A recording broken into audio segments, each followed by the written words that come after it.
Bismillahirrahmanirrahim. Assalamualaikum warahmatullahi wabarakatuh. Hai kawan-kawanku, bagaimana kabarnya kali ini? Dan terima kasih telah menonton video kali ini. Dan di video kali ini saya dan teman-teman kelompok 2 akan membahas sekaitan dengan hubungan keuangan pemerintahan pusat dan pemerintahan daerah. Dan juga akan membahas bagaimana hubungan pemerintah dengan Bank Sentral atau BI. Juga akan membahas hubungan pemerintah dengan lembaga asing atau lembaga swasta. Nah, di pembahasan kali ini ada 3 bahan materi yang akan dibahas. Nah, sebelumnya itu saya akan memperkenalkan kelompok saya yang akan memandu berjalannya materi. Jadi, teman-teman yang sedang menyaksikan video ini, silakan simak baik-baik penjelasan yang telah pemateri yang jelaskan. Jadi, saya harap kepada teman-teman untuk menyimak sebaik-baik mungkin karena materi ini sangat menarik. Jadi pemateri pertama itu ada Al-Hadi Rahman Mahmud dengan NIM 1903020036.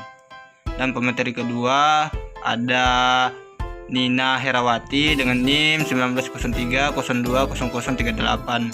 Kemudian ada Salsabila dengan NIM 19020040. Juga ada Wahyuni dengan NIM 1903020041. Juga ada Meliulandari dengan NIM 19030042. Dan terakhir itu ada saya Rijal dengan NIM 1903020037.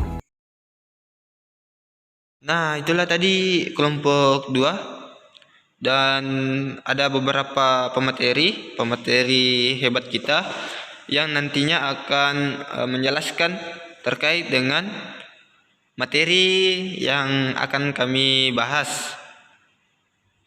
Untuk lebih lanjutnya lagi, kita masuk kepada materi pertama yang akan dijelaskan oleh saudara kita, saudara Al-Hadi Rahman Mahmud dengan NIM 1903020036.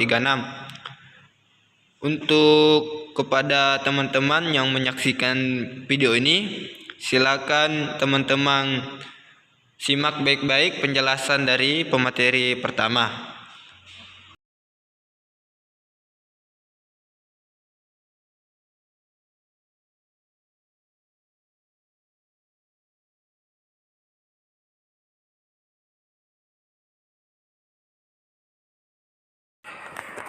Bismillahirrahmanirrahim. Assalamualaikum warahmatullahi wabarakatuh. Perkenalkan, nama saya Al-Hadi Rahman Mahmud, NIM 1903020036. Ya, di sini saya akan memaparkan materi dari kelompok kami, yaitu kelompok 2, yaitu tentang hubungan keuangan antara pemerintah pusat dan pemerintah daerah, serta bagaimana hubungan pemerintah dengan Bank Sentral dan juga hubungannya pemerintah dengan lembaga asing. Hubungan keuangan pemerintah pusat dan pemerintah daerah. Hubungan antara pemerintah pusat dan daerah tercantum dalam Undang-Undang Dasar 1945 Pasal 18 yang dibingkai dalam hubungan kewenangan antara pemerintah pusat dan daerah yang kemudian direalisasikan dalam pembagian urusan antar pemerintah pusat dan daerah. Implikasi dari hubungan ini terjadilah hubungan keuangan antara pemerintah pusat dan daerah. Dengan demikian, perimbangan keuangan merupakan pembagian yang tidak dapat dipisahkan dalam penyelenggaraan pemerintahan pusat dan daerah dalam melaksanakan hubungan keuangan sebagai konsekuensi karena ada pembagian tugas antara pemerintah pusat dan daerah. Perimbangan keuangan pusat daerah merupakan sebuah sistem pembagian keuangan yang adil, proporsional, demokratis, transparan, efisien dalam rangka pendanaan penyelenggaraan desentralisasi dengan mempertimbangkan potensi, kondisi, kebutuhan daerah serta besaran-besaran pendanaan penyelenggaraan dekonsentrasi dan tugas pembantuan. Dengan demikian, penyelenggaraan pemerintahan di pusat maupun di daerah harus disertai dengan sejumlah pendanaan untuk penyelenggaraannya. Oleh karena itu, agar tidak terjadi tumpang tindih dalam pembagian urusan pemerintah dan mengantisipasi ketersediaan dana pada penyelenggaraan pemerintah ini, maka harus diatur pendanaan penyelenggaraan pemerintah secara efektif dan efisien di antara pemerintah pusat dan daerah. Ya, mungkin itu saja yang bisa saya sampaikan. Untuk lanjutan materinya, Nah, itulah tadi pembacaan materi pertama, materi yang sangat menarik kawan-kawanku sekalian. Dan kemudian ada materi selanjutnya, mungkin ini sambungan dari materi pertama tetapi berbeda dari pemateri yang pertama tadi. Nah, untuk pemateri kedua yang akan memandu berjalannya materi ini yaitu Wahyuni. Ya, Wahyuni. Nanti lebih lanjutnya lagi kita masuk kepada materi selanjutnya. Nanti teman-teman akan memandu sampai selesainya materi berjalan. Terima kasih.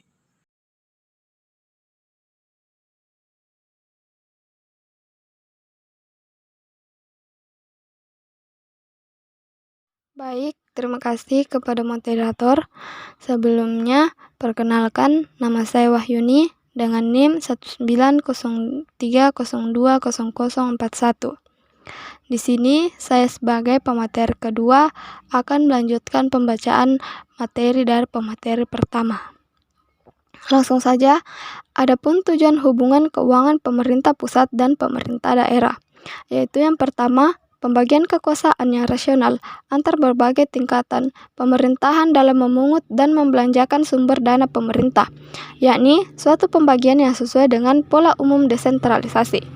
Yang kedua, bagian yang memadai dari sumber-sumber dana secara keseluruhan untuk membiayai pelaksanaan fungsi-fungsi penyediaan pelayanan dan pembangunan yang diselenggarakan pemerintah daerah. Yang ketiga, pembagian yang adil antar daerah atas pengeluaran pemerintah atau sekurang-kurangnya ada perkembangan ke arah itu. Yang keempat, suatu upaya perpajakan atau tax effort dalam pemungutan pajak dan distribusi oleh pemerintah daerah yang sesuai dengan pembagian yang adil atas beban keseluruhan dari pengeluaran pemerintah dalam masyarakat. Selanjutnya, model hubungan keuangan antara pemerintah pusat dan pemerintah daerah. Sebagai ujung tombak meningkatkan pelayanan publik dan kesejahteraan masyarakat. Yang bisa lebih jelasnya dapat teman-teman lihat pada gambar tersebut. Ini adalah suatu gambar model hubungan keuangan antara pemerintah pusat dan pemerintah daerah. Teman-teman bisa melihat sendiri gambar yang telah kami paparkan. Sekian dari saya, terima kasih. Wassalamualaikum warahmatullahi wabarakatuh. Saya kembalikan kepada moderator. Nah, itulah tadi pembacaan materi yang dibawakan oleh Saudari Wahyuni. Dan selanjutnya ada pemateri ketiga yang akan membacakan materi-materi yang berada di materi-materi terkait dengan hubungan keuangan Bank Sentral.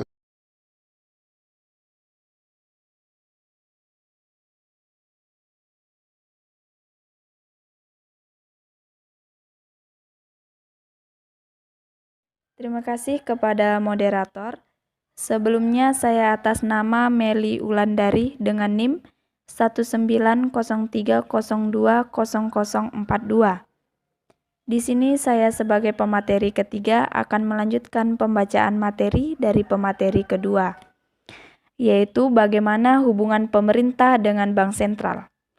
Bank Sentral adalah lembaga yang dimiliki oleh pihak swasta dalam suatu pemerintah negara yang memiliki tanggung jawab atas stabilitas nilai mata uang, stabilitas sektor perbankan, menjaga tingkat inflasi, dan seluruh sistem keuangan dalam suatu negara. Hubungan Bank Indonesia dan pemerintah diatur juga dalam Undang-Undang Nomor 13 Tahun 1968. Bank Indonesia sebagai bank sentral adalah institusi yang merupakan lembaga negara yang bertugas membantu pemerintah, terutama dalam menjalankan kebijakan moneter yang telah ditetapkan oleh pemerintah. Sekian dari saya. Terima kasih. Wassalamualaikum warahmatullahi wabarakatuh. Saya kembalikan kepada moderator. Terima kasih kepada pemateri-pemateri hebat ini. Untuk lebih lanjutnya lagi, kita beralih kepada pemateri selanjutnya yang akan membahas sekaitan dengan materi-materi yang tadi dijelaskan oleh pemateri-pemateri sebelumnya.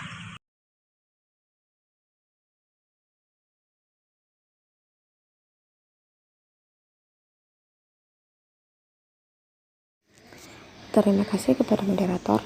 Sebelumnya saya atas nama Nina Herawati dengan NIM 1903020038. Di sini saya sebagai pemateri keempat akan melanjutkan pembacaan materi dari pemateri ketiga, yaitu bahkan dalam penjelasan umum dikatakan secara tegas tugas Bank Sentral sebagai pembantu Presiden, sehingga dalam menjalankan tugasnya ini Bank Sentral harus menyesuaikan kebijakannya dengan kebijakan yang ditetapkan oleh pemerintah.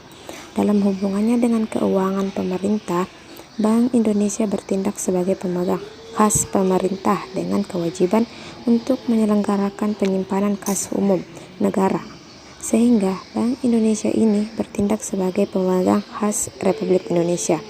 Bank Indonesia juga menyelenggarakan pemindahan uang untuk pemerintah dan berkewajiban membantu pemerintah dalam menempatkan surat-surat hutang negara. Sekian dari saya, terima kasih. Wassalamualaikum warahmatullahi wabarakatuh. Saya kembalikan kepada moderator. Terima kasih kepada pemateri-pemateri hebat saya. Untuk lebih lanjutnya lagi, saya berikan kepada pemateri-pemateri selanjutnya yang akan menjelaskan materi-materi yang telah disiapkan.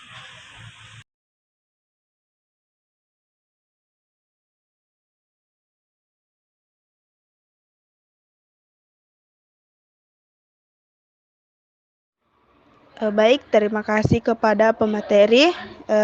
Sebelumnya perkenalkan, nama saya Salsabila, NIM 19030240. Di sini saya akan melanjutkan materi kelima, yaitu tujuan kerjasama antara pemerintah daerah dengan badan swasta asing. Tujuan kerjasama antara pemerintah daerah dengan badan swasta asing itu ada 4. Yang pertama, meningkatkan pelayanan dasar. Yang kedua, meningkatkan kesejahteraan masyarakat sesuai dengan kondisi kekhasan dan potensi unggulan daerah. Yang ketiga, peningkatan kapasitas sumber daya manusia melalui alih pengetahuan atau teknologi dan pengalaman di bidang tertentu. Dan yang keempat atau yang terakhir adalah tindak lanjut komitmen internasional dan keselamatan atau perlindungan masyarakat yang pelaksanaannya harus segera dilakukan, termasuk akibat bencana alam, akibat bencana manusia, bencana sosial, dan akibat kerusakan sarana prasarana yang dapat menghentikan kegiatan pelayanan publik. Sekian, saya kembalikan kepada pemateri. Terima kasih. Terima kasih kepada teman-teman atau pemateri-pemateri hebat kita yang telah memaparkan materi-materi yang telah teman-teman buat. Nah, yang terakhir itu saya akan menjelaskan atau membacakan materi-materi terakhir kita sebagai materi penutup. Baiklah, bismillah. Saya atas nama Rizal sebagai pemateri terakhir akan membacakan hubungan pemerintah dengan lembaga asing.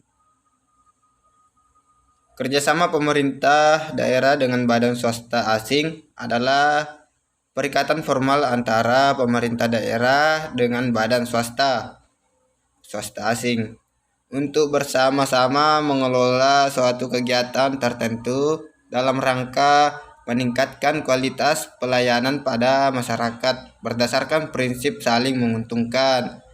Badan swasta asing yang selanjutnya disingkat BSA adalah badan usaha atau lembaga berbadan hukum yang berdomisili dan didirikan oleh wilayah negara Kesatuan Republik Indonesia untuk menjalankan usaha di bidang tertentu yang keseluruhannya modal milik swasta luar negeri. Sekian dan terima kasih kepada teman-teman yang konsisten dalam membuat video ini, dan di video ini hanya semata-mata untuk memenuhi tugas kami yang telah diberikan oleh dosen. Mudah-mudahan di tugas kali ini bisa mendapatkan ilmu pengetahuan baru terkait tentang mata kuliah keuangan, insyaallah. Dan berakhirlah semua materi-materi yang telah dijelaskan oleh teman-teman. Berakhir pula video kali ini. Saya akhiri dengan ucapan Assalamualaikum warahmatullahi wabarakatuh.